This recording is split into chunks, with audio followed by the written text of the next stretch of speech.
O Saúde e Produtividade está em ritmo de férias, mas você não vai perder informação de qualidade.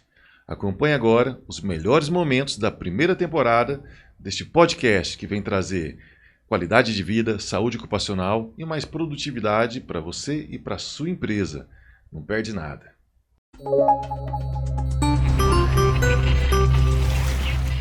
Aline, você trata de mindfulness, que entendo que tem toda uma relação com esse tema. Você pode falar um pouquinho mais o que é o mindfulness? Claro, e exatamente na fala do Marcelo, me veio muito a definição de mindfulness, que também a gente chama aqui mindfulness em inglês, mas para nós atenção plena, que é você estar presente de forma intencional, sem julgamentos. Essa é a definição mais básica, mais fácil de compreender mindfulness. Então, é justamente perceber o quanto, como você citou no início, eu quero ler um livro, aí eu começo a ler determinada página, mas aí vem um pensamento, eu me distraio, e aí eu estou na terceira página, não sei mais o que estava escrito nas páginas anteriores.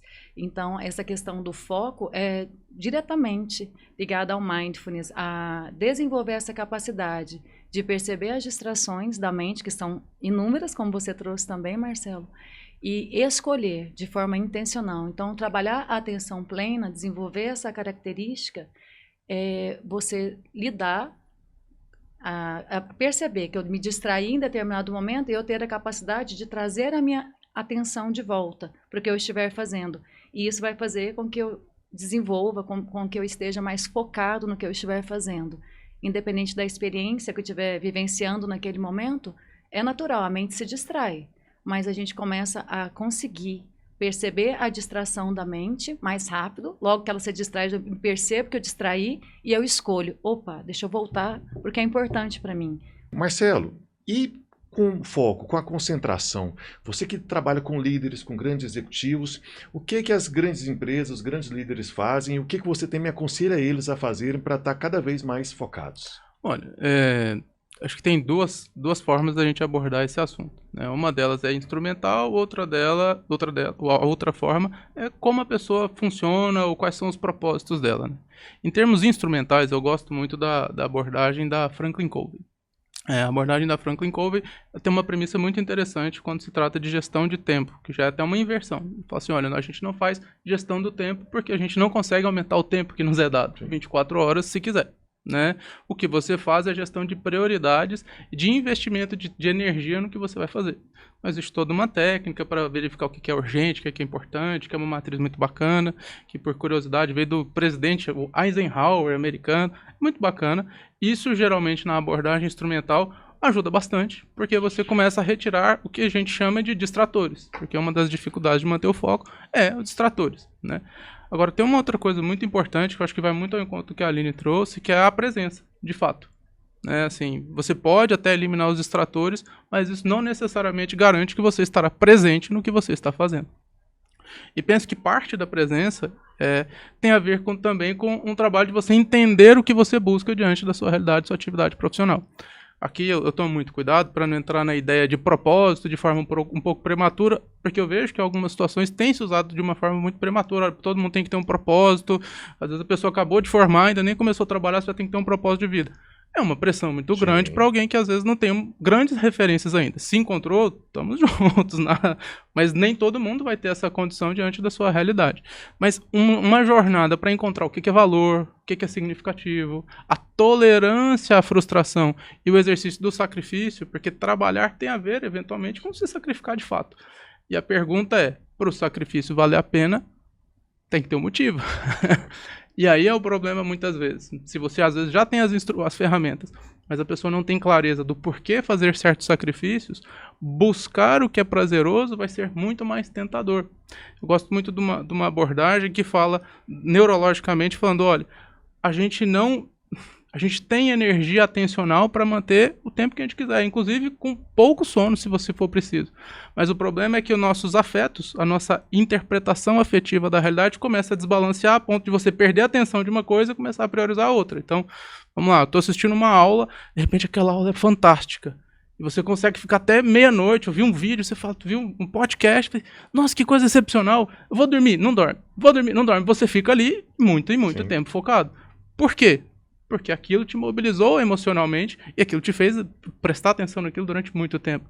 Mas em algum momento as outras coisas começam a ter um pouco mais peso, meu cansaço, e se aquilo que eu estou fazendo não tiver uma conexão significativa com o que eu estou buscando, a probabilidade é que mesmo bem instrumentalizado, eu não consiga manter o foco. Então, geralmente, quando se trata de líderes, nós buscamos abordar as duas coisas ao mesmo tempo. Preciso da ferramenta, que às vezes você tem uma pessoa de 20 e poucos anos, assim, ele não treinou. Veio aí geração TikTok, o cara tem uma dificuldade. Olha, não, eu fico de saco cheio quando começa a falar, eu desligo, começo a pensar em outra coisa. Esse é um cenário. Outro cenário, às vezes a pessoa até consegue, mas não vê por quê. E aí, vamos dizer assim, usando no mineirês, a porca torce o rabo, que é um pouquinho mais complicado. Mas é possível também. O que é a tal da medicina personalizada, doutor Danilo? Bem, medicina personalizada é uma atuação médica que leva em consideração a individualidade de cada organismo, né? Então, falando não somente como médico, mas como químico também, cada organismo, cada ser é uma constituição de um aglomerado de átomos, né, e moléculas, e essas moléculas compõem e fazem uma função dentro, né, de cada órgão que forma esse organismo. Então, a gente tem que considerar que um organismo é diferente do outro, mesmo que sejam gêmeos idênticos, vamos supor assim, com a carga genética teoricamente semelhante, mas eles passaram por caminhos diferentes para chegar até onde chegaram, né? Então, tudo influencia nessa composição, na personalidade, nesse organismo em si. Então, se a gente for tratar um organismo, nem sempre um outro organismo vai ter que receber o mesmo tipo de tratamento. Então, a gente tem que levar isso em consideração. Isso, para mim, é medicina personalizada. É possível a gente prevenir, não só com hábitos mais saudáveis, que a gente sabe que faz muito bem, mas também da gente já prever o que aquela pessoa pode ter de doença, inclusive no envelhecimento, como a senhora falou, e já tomar atitude antes de adoecer? É nessa linha? Com certeza. Comentamos, né, sobre o genoma e é interessante falar também sobre o efeito Jolie, que foi depois que a Angelina Jolie fez o exame genético dela, né? E surpreendentemente, as pessoas ficaram surpresas de ver que ela optou pela mastectomia, né, bilateral das mamas, tirou as mamas e tirou os ovários antes de ter qualquer doença. Porque ela fez o exame genético, viu que tinha a mutação desse gene específico para o câncer de mama, e com histórico familiar, né, de câncer de mama, ela optou por retirar as mamas, os ovários, e tem alguns casos, sim, que é indicado fazer essa prevenção mais ativa, né? Você citou, doutora, a questão do estilo de vida, né? Eu queria saber qual que é a relação, o que pesa mais num adoecimento ou até na promoção da saúde, se é a carga genética do indivíduo ou o estilo de vida dele. Com certeza o estilo de vida. É claro que nós temos genes como esse BRCA1 e 2 que vão trazer, que são muito importantes, né, para ter ou não o câncer de mama, por exemplo, mas 70% é estilo de vida e 30% é carga genética. E mesmo a pessoa que tem aquela predisposição genética, se ela tiver um estilo de vida equilibrado, e como você muito bem falou, né, Bruno, não apenas alimentação e atividade física, bons relacionamentos também, gerenciamento de estresse. Como eu comentei lá no início, nós somos divididos em camadas, né? Nós temos também várias áreas da nossa vida que às vezes a gente foca em uma área e esquece a outra, e justamente aquela outra que está causando o problema. Então, 70% é estilo de vida e 30% é carga genética. E, doutor Danilo, como que essa medicina personalizada ela é aplicada no dia a dia? Como que isso, de fato, acontece com o paciente? Primeiramente, a gente precisa fazer uma anamnese bem minuciosa. Cada detalhe é importante, sabe? Sentar com o paciente, conversar com ele sobre do fio de cabelo na cabeça até o dedão dos pés, de onde que ele veio, né? Onde que ele estudou, como que ele nasceu, como que foi a casa dele, quantos irmãos. Então, assim, a gente tem que buscar o máximo de informações possíveis e levar tudo em consideração.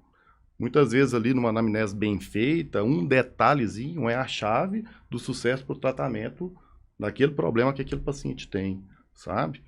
Então, assim, eu costumo dizer, e muitos médicos falavam isso também, né? Até um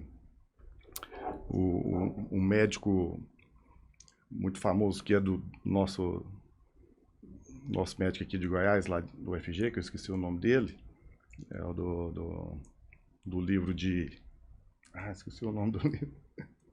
Vamos lembrar até o final do programa, mas o que ele manifestou, doutor Danilo? Que o bom médico não é um médico que faz uma consulta rápida, mas o contrário, um médico que faz uma consulta bem minuciosa, não é que precisa ser demorada, mas você tem que investigar tudo no paciente, certo? Por quê? Porque existem as individualidades, as características, as propriedades daquele ser, certo? Agora, se for uma consulta rápida, vai ser do mesmo jeito para todos os pacientes, só seguindo, vamos supor, protocolos fechados de tratamento. E a medicina personalizada, ou de precisão, vem trazendo o contraponto a isso também, né, doutora? Que é o olhar para o indivíduo, começando do anamnese bem feita, e acredito também chegando até os seus genes para ter um diagnóstico mais preciso. Sim, esse como, né, que vocês colocaram, de como colocar essa medicina em prática para todo mundo, né, eu falo que é com a inteligência artificial, é com a tecnologia, usando a tecnologia ao nosso favor. Por exemplo, um relógio de pulso para marcar quantos passos você dá no dia. Já é comprovado que se você conseguir dar 10 mil passos por dia, você consegue sim aumentar as chances de prevenção de doenças. E aí, quando a gente sai, né, a gente pensa naquela questão da medicina reativa, medicina proativa, nós, né, a maioria está em um ponto neutro, que é uma pessoa que ainda está funcional, ainda não apareceu doença, não está sentindo nada, mas tem uma alimentação não tão boa, tem uma atividade física irregular, de vez em quando faz, de vez em quando não faz. O problema disso é que a tendência é a gente evoluir na velhice para má saúde, porque o processo de envelhecimento leva à lesão de células naturalmente, né? Então, quando a gente proativamente, todos nós, como pessoas, buscamos ter mais saúde, mais qualidade de vida e saímos do ponto neutro para uma escala de boa saúde e, idealmente, ultra saúde, que seria 100% da funcionalidade, que seria a produtividade, que é o nome do podcast, né? Saúde e produtividade.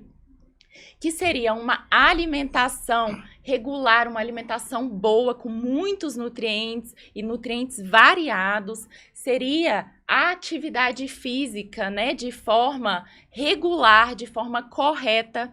Então, o básico nós conseguimos fazer, todos nós como pessoas, e usar da tecnologia, né, para, por exemplo, avaliar como está o sono. Nós temos hoje aplicativos para avaliar quantas horas dormimos, se estamos roncando, se estamos tendo, né, uma possível apneia do sono. Então, isso a gente já começa a colocar em prática em casa, e quando a gente chega no consultório do médico, a gente leva esses dados de cada indivíduo, leva para o médico e ele vai analisar e vai personalizar aquilo. Como que as empresas lidam hoje com o burnout, no sentido, pegando na doença ocupacional, né? Como isso é registrado como CAT, deve ser registrado, qual que é a implicação disso?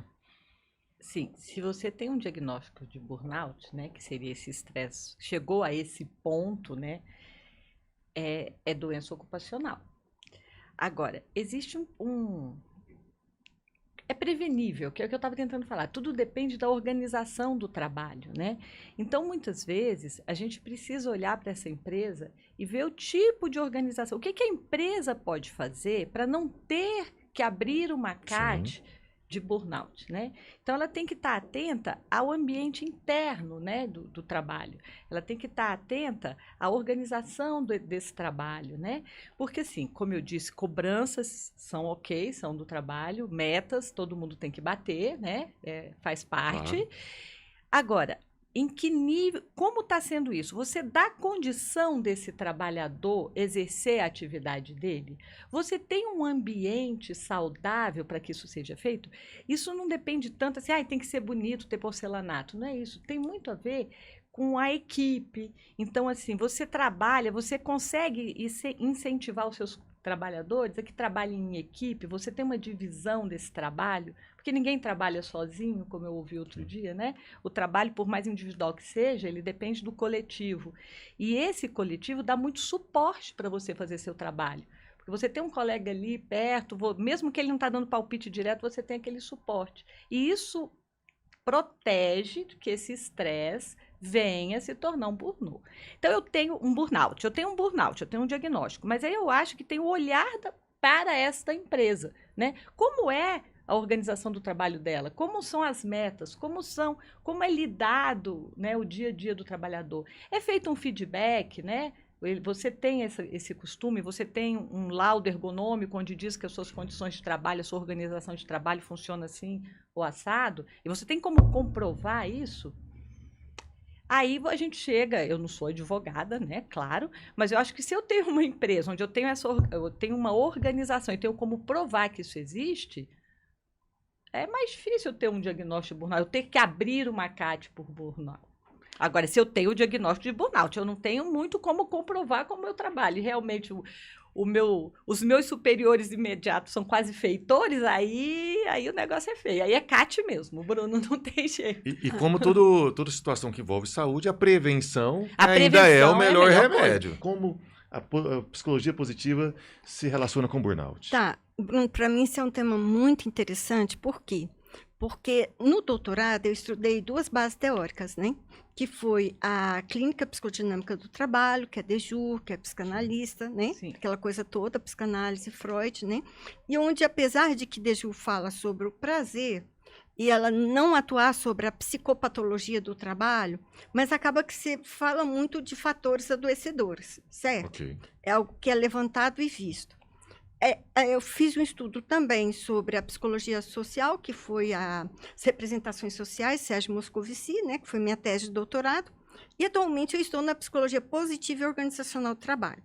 E você sabe, nós temos um grupo de estudos em saúde mental no trabalho, né, eu coordeno essa comissão junto ao Fórum de Saúde e Segurança do Trabalho do Estado de Goiás.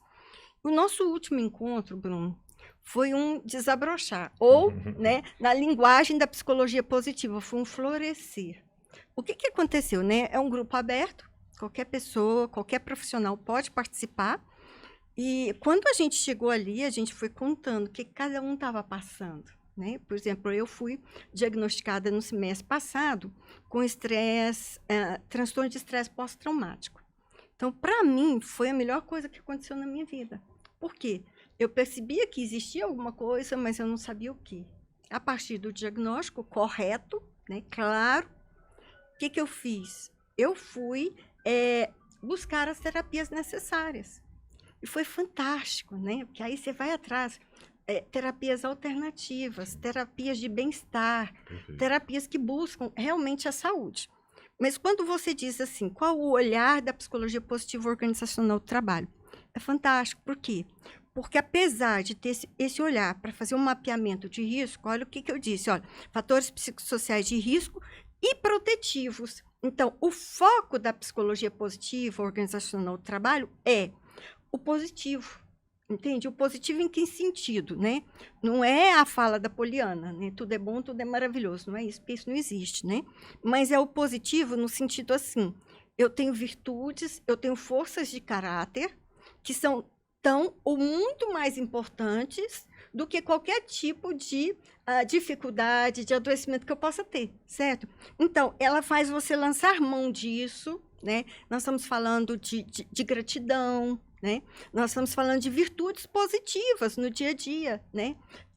Por exemplo, até você crer em Deus, você ter fé, tudo isso faz a diferença. Virou moda também, né? Algumas pessoas tomarem o Ozempic. Sim. Qual que é a indicação do Ozempic, dos seus similares? Por que que isso virou febre aqui no Brasil? O Ozempic é uma medicação potente para perda de peso. Ela foi iniciada com o intuito para uma medicação para diabetes e hoje, na dose de 2,4 miligramas por semana, ela é uma medicação que pode ser utilizada para sobrepeso e obesidade.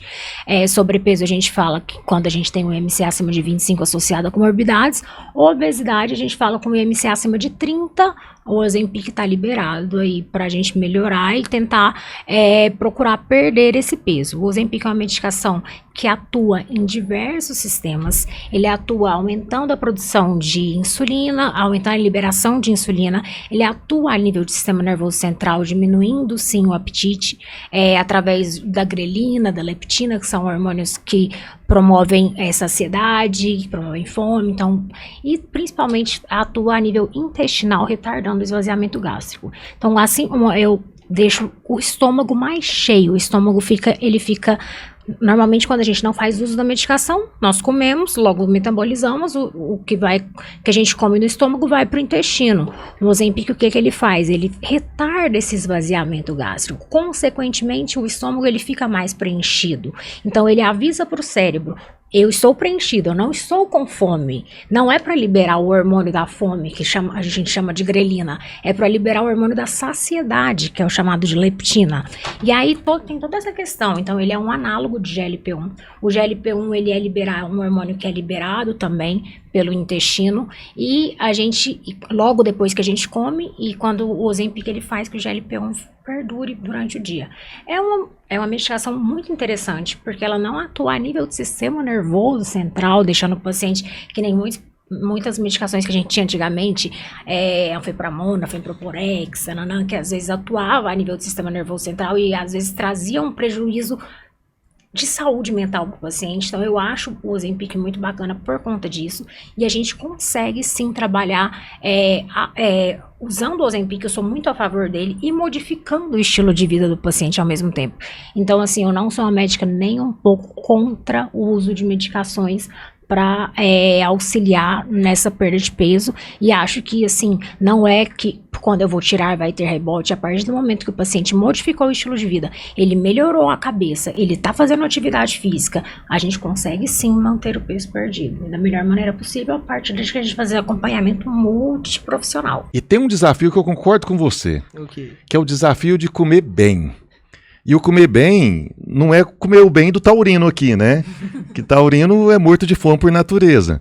É de fazer uma alimentação planejada, fazer uma alimentação equilibrada. E como é que você faz com as pessoas que têm essa mesma dificuldade de manter aí um plano alimentar adequado?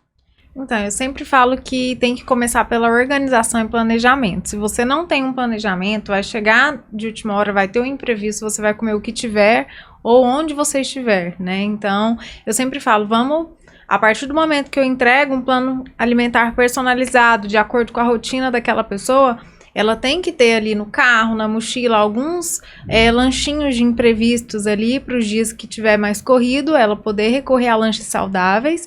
E também, no final de semana, ir no mercado, fazer as compras da semana, organizar, né? Se ela tá muito corrida, põe as marmitinhas, congela, né? Faz as marmitinhas de acordo com o que ela dá conta ali, né? Dentro do possível. Sempre falo, se tiver organização e planejamento, não tem como não dar certo, porque ela vai ter aquilo ali, ela não vai precisar pensar o que eu preciso comer hoje, o que eu tenho que comprar hoje, fora que ela também vai economizar, né? Então ainda tem isso. Então eu falo que a base é você ter um plano para você seguir. Você vai ter, né, aquele plano com a lista de compras pronta para você ir no supermercado, fazer as compras, montar as marmitas, os lanchinhos e se organizar. Ainda tem a suplementação para ajudar nos dias que tiver corrida. E a suplementação, ela também vale ali para um lanche da tarde, às vezes, um shake. Então, dá para fazer de acordo com a rotina daquela pessoa, mesmo que seja corrida. Hoje eu tô numa reunião, na hora que parar aquela reunião, toma um whey, né, faz um shake ali, né, com carboidrato, proteína, gorduras boas, castanhas. Então, dá pra gente montar. E hoje temos uma série de iogurtes, né, que são saudáveis, que é algo prático que você pode carregar. né, ter ali na geladeira do trabalho. Então, são coisas práticas que hoje a gente pode estar inserindo. Eu sei que hoje está bem corrido, ninguém tem tempo mais para ficar ali na cozinha, né, preparando uma série de receitas.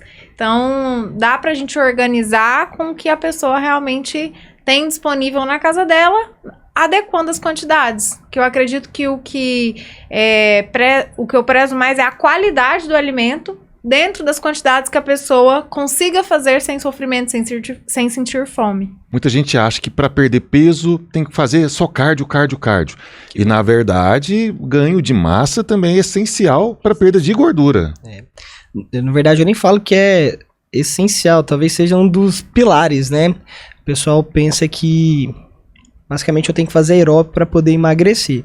O aeróbico, ele concilia, ele é um agregador, é algo que eu posso colocar para entrar como algo a mais. Mas como a própria doutora falou, ter massa muscular torna seu corpo metabolicamente ativo. Logo, quando eu tenho músculo, eu vou gastar mais calorias. Naturalmente, a gente está conversando aqui e está gastando calorias, né? Então, assim, quando a gente fala isso, a gente já começa a ver que algumas atividades parecem ser mais interessantes que outras. Principalmente atividades resistidas. Musculação, crossfit, funcional. Não que atividades aeróbicas não tenham o seu papel. Na verdade, tem o seu papel muito importante. Principalmente na saúde cardiovascular, né? Deixar o coração mais forte, melhorar o seu condicionamento, aprimora com que você vai fazer uma série, por exemplo, num agachamento, com mais tranquilidade. Consiga terminar ali uma série mais pesada, um pouco pesada, sair mais tranquilo. Sair sem estar tão cansado, tão acabado ali daquela série.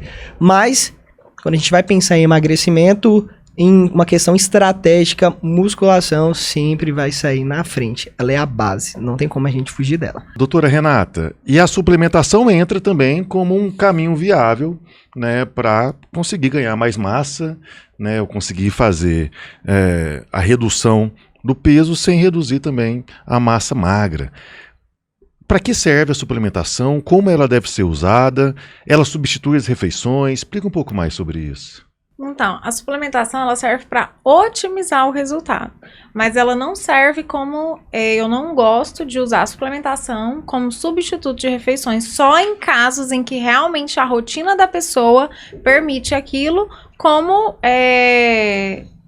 uma estratégia para que ela alcance a quantidade de proteína que ela precise, né, ao final do dia. Então, eu sempre gosto de passar a alimentação e a suplementação. Gosto sim de prescrever para otimizar o resultado, né? Não para... Porque o suplemento ele não é milagroso, né? Então, o que manda mesmo é a alimentação, ele entra ali como um adjuvante ali no tratamento, como uma estratégia para melhora de ganho de massa muscular ou perca de gordura, dependendo do objetivo daquela pessoa. E as quantidades devem ser muito bem prescritas, né? Porque hoje as pessoas compram whey e vão tomando ali vários scoops ao dia. E às vezes aquela pessoa precisa ali perder uma quantidade de gordura significativa e ela não sabe como se alimentar da forma adequada e aquele whey acaba não ajudando, né, a atingir esse objetivo. Então eu sempre falo, o whey é ótimo, é um excelente suplemento desde que usado nas quantidades prescritas, adequado em momentos adequados, em momentos estratégicos. Da mesma forma, creatina, entre uma série de suplementos ômega 3, tudo isso deve ser prescrito dentro de horários que realmente vai ter uma absorção melhor, um horário que vai ajudar aquele paciente a, né, bater a quantidade de proteína que ela precisa.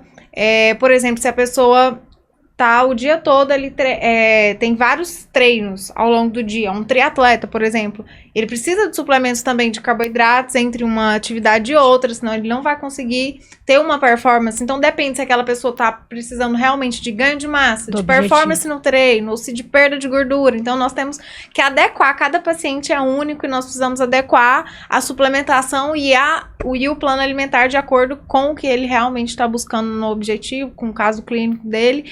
E eu sempre falo, qual atividade física você faz? Qual que é a intensidade dessa atividade física? Porque tudo isso determina a quantidade de suplementação que eu vou prescrever. Você citou a creatina. Qual que é a importância da creatina? Então, a creatina é um dos suplementos hoje que tem uma maior carga de comprovação científica em relação aos seus benefícios e à sua segurança.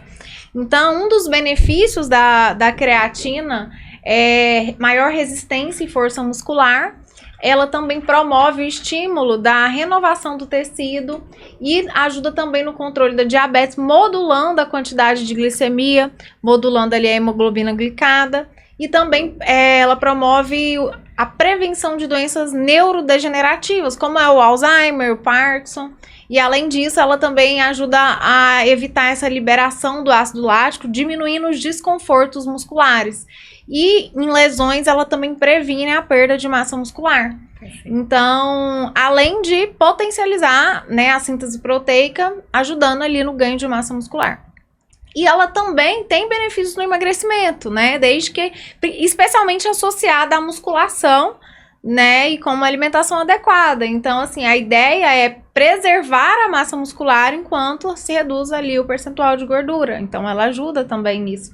E hoje em dia nós precisamos ter a consciência da quantidade, né? Então, é indicado de 3 a 5 gramas por dia, né? E todos os dias. Então, assim, é um produto de uso crônico, a pessoa tem que tomar todos os dias. Muitas vezes eu recebo no meu consultório perguntas como, qual o melhor horário para eu tomar a creatina? Isso eu recebo todos os dias no meu consultório. E qual é o melhor horário para tomar creatina? Então, eu sempre falo que o melhor horário é aquele que você não esquece de jeito nenhum. Porque não adianta eu demandar um horário e você, ao longo do dia, na correria, esquecer. Então, eu sempre pergunto, qual é o horário que você não esqueceria de tomar? Isso é o primeiro passo. Mas, na literatura, tem alguns artigos que mostram que o melhor horário seria depois do treino, no pós-treino, quando você estiver na fase de carregamento de creatina. Então, essa fase de carregamento de creatina, quando você está fazendo esse carregamento de creatina muscular, o ideal é que seja junto com as refeições, junto com carboidratos, proteína no pós-treino. A partir do momento que você atingiu a saturação, aí você pode, não interessa o horário, aí você pode tomar em qualquer horário. O importante é tomar todos os dias para manter essa saturação, né? Então, é isso que é importante. E também eu falo que os idosos acima ali de 60 anos também é importante tomar creatina, né? Porque ela previne a sarcopenia. O que é a sarcopenia? É a perda de massa óssea no envelhecimento. Então, eles precisam também dessa ajuda, de evitar essa perda de massa muscular, né? Para ajudar mesmo a ter mais saúde, qualidade de vida. Então, tudo isso é importante. Como que a inteligência artificial, ela está hoje inserida no nosso dia a dia, mas como que isso está sendo usado pelas empresas? Olha, a aplicabilidade da inteligência artificial é ampla demais. A gente tem inúmeras aplicações. Desde, assim, a primeira é importante ter conceito, né? Inteligência artificial é simplesmente mimetizar o conhecimento humano. Decisão. Qualquer coisa que seja uma decisão, uma decisão humana, por exemplo, você vai ou não vai? Eu vou responder sim ou não para essa pergunta simples. Se um computador responde isso, eu posso entender que aquilo tem alguma inteligência artificial, mais rudimentar até. Então o famoso if, que é na programação, né, vou criar uma condição, já é sim, conceitualmente, um tipo de inteligência artificial. Não é que o pessoal hoje costuma entender como sendo, mas é uma inteligência artificial. Hoje em dia se diz muito do machine learning. O machine learning, na verdade, o que é? Ao invés de você pegar um programador e criar regras, você usa os dados para que o robô crie as regras. Então, primeiro eu preciso ter dados para que eu consiga extrair desses dados essas regras. E aí a aplicabilidade é enorme, porque eu posso aplicar isso para qualquer cenário, na indústria, qualquer cenário na saúde, qualquer cenário na vida cotidiana das pessoas, desde as coisas mais simples. E o ponto é, isso só está começando. Vai evoluir muito mais, a cada vez mais, porque cada vez mais nós aprendemos em como utilizar a inteligência artificial em nosso favor. A gente tem que parar, assim, de usar ela como uma resposta para tudo, porque ela nunca, não é, né? É uma ferramenta que está à disposição das pessoas, mas ela não é a bala de prata, ela não resolve todos os problemas, ela é um instrumento para que a gente se torne pessoas melhores, para uma sociedade melhor, e esse é o caminho. A IA vai sim, já revolucionou na verdade e vai continuar revolucionando, assim como houve a revolução industrial lá atrás, a revolução da informação com a internet, agora com essa questão da inteligência artificial. E repito, a saúde tem muito a ganhar com a inteligência artificial. Como que está sendo usado hoje a IA na saúde? Temos já experiências práticas, temos já iniciativas nessa área? Temos, inclusive já temos soluções que estão dedicadas, inclusive, no sistema indústria, que a gente chama de startups, né, que são empresas de bases tecnológicas dedicadas a esse ramo de aplicar inteligência artificial para um ambiente seguro e saudável. E isso a gente chama de Inditex, né, que são empresas de bases tecnológicas voltadas para a indústria. Um desses exemplos práticos para a gente tangibilizar se eu tenho no setor de mineração um trabalhador que tem uma função de alto risco e é tipificado o risco de trabalho daquele funcionário, daquele colaborador, se naquele dia ele não dormiu bem e a inteligência artificial avalia dados dele, obviamente, com um wearable, né, que é uma tecnologia vestível, e dessa tecnologia vestível entender os batimentos cardíacos dele, quantas horas ele dormiu, exemplo, de outra além da mineração. Um trabalhador que tem uma grande responsabilidade de empilhadeira, que é uma máquina caríssima do ponto de vista financeiro. E se ele não estiver bem naquele dia, qual do ponto de vista do risco dele de saúde, mas também de competitividade do ponto de vista de sustentabilidade da indústria, que é interessante também ter os dois lados da moeda, os dois chapéus.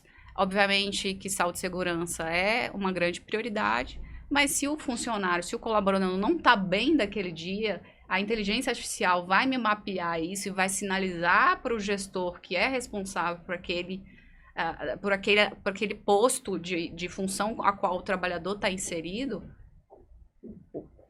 O profissional está com dado para tomada de decisão. Isso. E os alertas são... E tem muito, a inteligência artificial é sobretudo dedicada a análises preditivas para ajudar numa tomada de decisão, evitando um acidente. Esse é o nosso grande sonho, né? A gente sempre fala muito sobre isso. E a inteligência artificial está trazendo, sim, mecanismos, meios, e não o fim em si mesmo, como o André colocou para a gente, meios para que essa tomada de decisão seja embasada em dados, tem uma tomada de decisão que dê aí uma celeridade para o gestor de saúde e segurança ou para o próprio médico do trabalho dentro daquela empresa.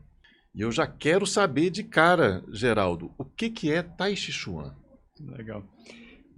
Bom, primeiro, obrigado aí pelo convite, pela presença.